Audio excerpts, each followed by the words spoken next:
মালদা থানা এলাকায় নাবালিকা স্কুল ছাত্রী খুনের ঘটনায় গ্রেপ্তার মূল অভিযুক্ত। ধৃত যুবকের নাম জিতু মুর্মু। ধৃত যুবক স্কুল ছাত্রীর এলাকার বাসিন্দা বলে পুলিশ সূত্রে খবর।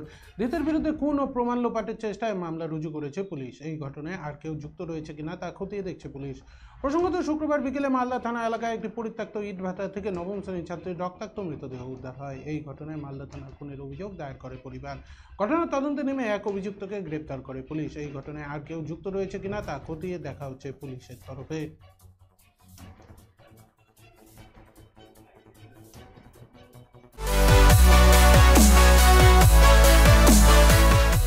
আমাদের শক্তি আপনাদের নির্ভরযোগ্যতায়, আমাদের ওই সততা আপনাদের বিশ্বস্ততায়।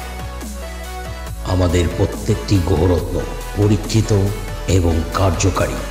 স্বর্ণ শিল্পের শিল্পী Dutta jewellers, PS road, hotel BD building, Cooch Behar.